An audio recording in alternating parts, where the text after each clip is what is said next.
स्वागत है आप सभी का अपने YouTube चैनल एजुकेशन पॉइंट पर। फ्रेंड्स, आज हम करेंगे क्लास 12th की पॉलिटिकल साइंस का चैप्टर नंबर 2। ये इसका पार्ट नंबर 2 है। अगर अभी तक आपने इसे पहले वाला पार्ट नहीं देखा है तो आप पहले वो देख लीजिए, जब भी आपको इसे आगे का चैप्टर समझ में आएगा। तो चलिए स्टार्ट करते हैं बिना कोई टाइम वेस्ट किए। पहले आम चुनाव में कांग्रेस का प्रभुत्व। पहले आम चुनाव में जो प्रथम आम चुनाव हुआ था उसमें कांग्रेस का प्रभुत्व, कि जो कांग्रेस पार्टी है वह जीत कर आई थी। तो प्रभुत्व मतलब क्या होता है? किसी एक के हाथ में, किसी एक के पास सत्ता होना। तो कांग्रेस का प्रभुत्व, तो कांग्रेस के पास सत्ता, सारी की सारी सत्ता कांग्रेस के पास चली गई थी। मतलब कांग्रेस का बोलबाला हो गया था। प्रभुत्व मतलब बोलबाला भी होता है। तो देखिए वो किस प्रकार से है।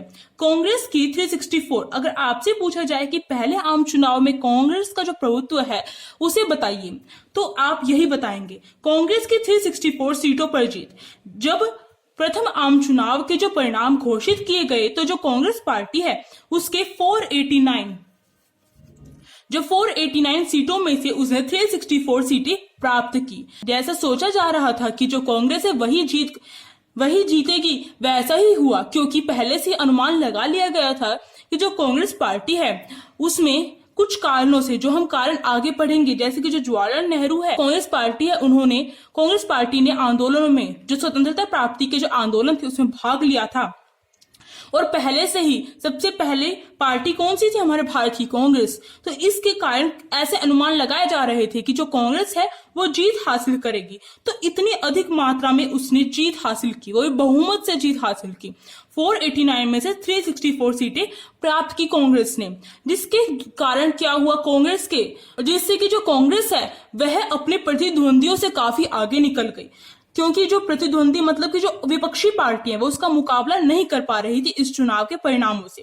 तो देखिए दूसरे नंबर पर भारतीय कम्युनिस्ट पार्टी। जब यहाँ पर 16 सीटें लिखा गया तो आपको याद रहे इसलिए यहाँ पर लिखा है, पर आप जब आंसर शीट में लिखेंगे तो आप इतना ही लिखेंगे। दूसरे नंबर पर भारतीय कम्युनिस्ट पार्टी। जो प्रथम आम चुनाव का परिणाम घोषित किया गया था उसमें कांग्रेस प्रथम नंबर पर रही, उसका प्रभुत्व तो रहा, परंतु दूसरे नंबर पर कम्युनिस्ट पार्टी, भारतीय जो कम्युनिस्ट पार्टी थी वो जीत कर आई। उसने 16 सीटें प्राप्त की कम्युनिस्ट पार्टी ने। तो दूसरे नंबर भारतीय कम्युनिस्ट पार्टी रही। विधानसभा में भी कांग्रेस की जीत। जो प्रथम आम चुनाव करवाए गए थे उसमें लोकसभा व विधानसभा के साथ ही साथ चुनाव करवाए गए थे। तो इसलिए जो विधानसभा है उसमें भी जो कांग्रेस की जीत है वो भी जो कांग्रेस की जीत है, विधानसभा में भी कांग्रेस की ही जीत हुई। जो कांग्रेस है उसने त्रावणकोर कोचीन, जो अब वर्तमान में केरल राज्य का एक हिस्सा है, त्रावणकोर कोचीन, मद्रास व उड़ीसा,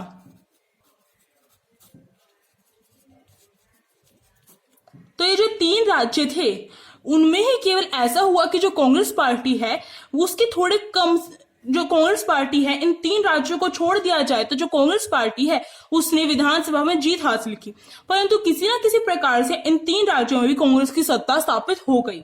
तो इससे यह देखा जा रहा है कि जो विधानसभा व लोकसभा दोनों में किसकी सत्ता ज्यादा थी, किसके पास सत्ता आ गई थी, किसके पास पावर आ गई थी? कांग्रेस पार्टी के पास।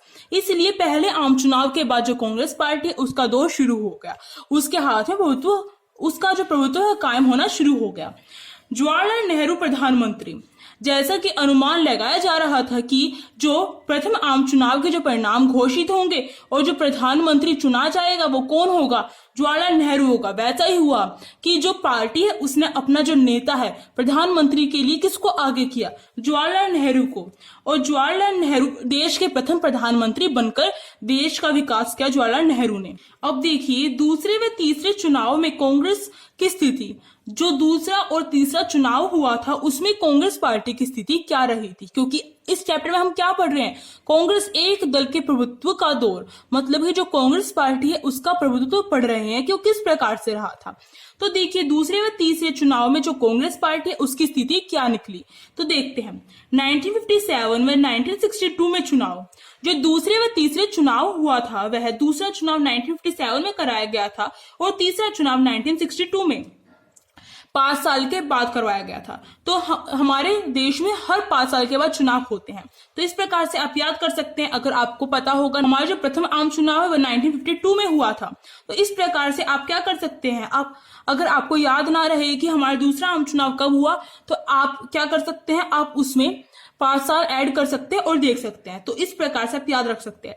तो 1957 और 1962 में चुनाव हुए। जो दूसरा आम चुनाव था वह 1957 में हो और तीसरा चुनाव हमारा 1962 में कराया गया। लोकसभा में कांग्रेस की स्थिति बरकरार। जो लोकसभा है उसमें जो कांग्रेस की स्थिति थी, जो प्रथम आम चुनाव में कांग्रेस ने अपनी स्थिति कायम की थी, जो पोजीशन उसने हासिल की थी, वही उसकी दूसरे और तीसरे चुनाव के दौरान भी उसने वही स्थिति कायम रखी। लोकसभा में उसने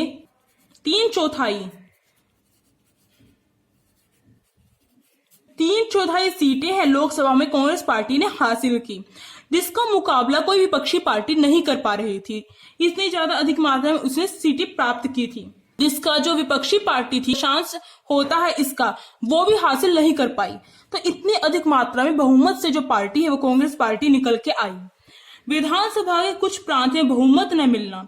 जो विधानसभा है, जैसे कि प्रथम आम चुनाव में लोकसभा व विधानसभा के चुनाव करवाए गए थे एक साथ आसपास समय में, उसी प्रकार से जो दूसरे और तीसरे चुनाव में लोकसभा और विधानसभा के चुनाव भी करवाए गए। और इसमें क्या देखा गया कि जो विधानसभा के कुछ प्रांत मतलब राज्य, जो विधानसभा के कुछ राज्य हैं उनमें जो कांग्रेस पार्टी उसे बहुमत नहीं मिला। जैसे कि केरल, जो केरल है वहां से जो कांग्रेस है उसे पूर्ण बहुमत नहीं प्राप्त। जो कांग्रेस है केरल में हार गई और उसके स्थान पर कौन सी पार्टी बनी, भारतीय कम्युनिस्ट पार्टी की एक गठबंधन सरकार बनाई गई केरल में। तो विधानसभा के जो कुछ प्रांत थे, अगर उनको छोड़ दिया जाए और देखा जाए कि कांग्रेस पार्टी की वहां पर क्या स्थिति रही, तो कांग्रेस पार्टी ने वहां पर बहुमत से वोट हासिल की और जीत प्राप्त की। तो लोकसभा व विधानसभा दोनों में किसका बहुमत रहा, किसका प्रभुत्व रहा, कांग्रेस पार्टी का प्रभुत्व रहा। सर्वाधिक वोट प्रणाली के कारण कांग्रेस की जीत को बढ़ावा।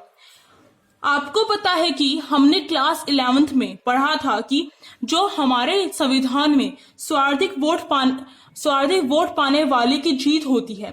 जैसे कि अगर मान लीजिए कि अगर कोई एक पार्टी है, अगर वह जीत जाती है तो उसकी जो विपक्षी पार्टी को जितने वोट मिले होते हैं, जितनी विपक्षी पार्टी होती है, अगर उनके वोटों को मिला दिया जाए तो देखा जाता है कि जो जीती हुई पार्टी है उसके वोट कम पड़ जाते हैं।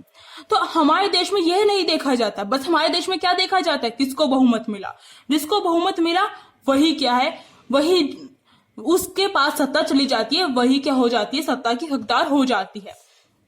तो इस कारण भी जो कांग्रेस है उसकी जीत को बढ़ावा मिला। जो कांग्रेस है वह जीती, इसका कारण यह भी था कि सर्वाधिक वोट पाने वाले की जीत हुई थी। दूसरे और तीसरे जो चुनाव हुआ था उसमें यह भी देखा गया कि कांग्रेस है वह किस प्रकार से उसकी जीत को बढ़ावा मिला था, सर्वाधिक वोट प्रणाली के कारण मिला। अब देखिए मतदान के बदलते तरीके, कि जो मतदान के जो तरीके हैं, किस पद्धति के अनुसार जो मतदान है वो दिया जाता था। तो देखिए वो कौन सी प्रणाली थी जिसके द्वारा जो मतदाता है वह अपना वोट देकर आता था। तो वो किस प्रकार से हमारे भारत देश में बदलता गया है, आपको ये याद रखना है। और इसके ऊपर क्वेश्चन बहुत बार पूछ लिया जाता है। मतदाता द्वारा खाली मत पत्र अपने पसंद के उम्मीदवार की मतपेटी में। तो जो सबसे पहले जो तरीका अपनाया गया था कि जो मतदाता है, मैंने आपको बताया था मतदाता कौन है और उम्मीदवार कौन है। तो देखिए जो मतदाता है, वोट देने वाला, उसको, तो इसमें क्या होता था, जो उम्मीदवार है, जो चुनाव के लिए जितने भी उम्मीदवार खड़े होते थे उनके लिए एक मतपेटी, हर उम्मीदवार की एक मतपेटी अलग से होती थी। मतलब कि जितने भी उम्मीदवार खड़े होंगे उनके नाम से मतपेटी होंगी।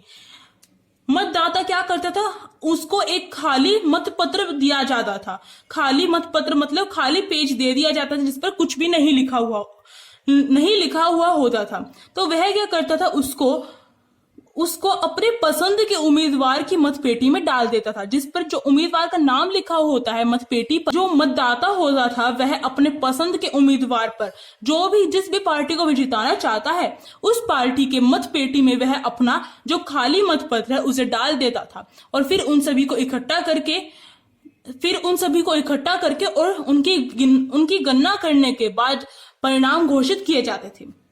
अब देखिए, मतपत्र पर उम्मीदवार का नाम व चुनाव चिन्ह अंकित, जिस पर मतदाता द्वारा अपने पसंद के उम्मीदवार पर मुहर लगाना। अब जो मतदान का जो तरीका था वो दो चुनावों के बाद, जो दो चुनाव हुए थे उनके बाद बदल दिया गया। अब क्या किया गया, अब जो मतपत्र है उस पर उम्मीदवार का नाम लिखा होता था और उस पर उस उम्मीदवार का नाम, सभी उम्मीदवारों के नाम लिखे होते थे, उनके चुनाव चिन्ह भी होते थे, जिस पर क्या करता था, जो मतदाता होता था, वोट देने वाला, उसे वह मतपत्र दिया जाता था। उसके बाद वह अपने पसंद के उम्मीदवार के सामने मोहर लगा देता था, टिक कर देता था या मोहर लगा देता था, जिसके द्वारा क्या होता था, फिर वह उस मतपत्र को मतपेटी में डाल देता था। मतलब कि जो मतपेटी है, अब जो मतपेटी है वो एक ही होती थी। पहले क्या था, मतपेटी सबके उम्मीदवारों के नाम से अलग अलग थी। अब क्या था, अब एक मतपत्र पर सभी उम्मीदवारों के नाम है और उनके चिन्ह हैं और उनके आगे मोहर लगानी होती थी मतदाता को और एक मत पेटी में उसे डाल देना होता था, जिसके बाद उन्हें इकट्ठा करने के बाद उनकी गणना की जाती थी और चुनाव के जो परिणाम है उन्हें घोषित किया जाता था। 1990 के दशक, ईवीएम इलेक्ट्रॉनिक वोटिंग मशीन। 1990 के दशक में जो मतदान का जो तरीका है वह बदल गया। अब जो ऊपर वाले जो मतदान के तरीके थे उन्हें, क्योंकि हमारा जो देश है और वह आधुनिक भी हो गया था और वहां पर जो शिक्षा है उसका स्तर भी काफी बढ़ गया था, तो जो 1990 का जो दशक है उसमें जो ईवीएम मशीन है उसके द्वारा जो वोटिंग है वो करवाई गई, उसके द्वारा जो वोटिंग है वो शुरू करवाई गई। जैसे कि इस समय भी आप देखते होंगे, अगर आप में से कोई अभी 18 साल का हो चुका होगा और अगर किसी ने वोट दिया होगा तो आपने देखा होगा कि एक ईवीएम मशीन होती है और उस पर क्या होता है, उस पर सभी जो सभी उम्मीदवार होते हैं उनके नाम होते हैं और उनके सामने जो बटन होते हैं उन पर उनका चुनाव चिन्ह होता है, जिसे प्रेस करने के बाद, जिसे दबाने के बाद क्या होता है, हमारा वोट दे दिया जाता है। तो जो EVM machine, electronic voting machine के द्वारा जो एक कार्य है वो आसान कर दिया गया और जो अनपढ़ जो लोग हैं, अशिक्षित हैं, उनके लिए भी काफी सरल था। तो जो मतदान के जो तरीके हैं, अभी इससे आगे कुछ भी बदलाव नहीं हुआ है, क्योंकि अभी भी ईवीएम मशीन के द्वारा ही क्या होता है, वोट होता है। तो इसके लिए यहाँ तक ही जो मतदान के तरीके हैं वो यहाँ तक ही है।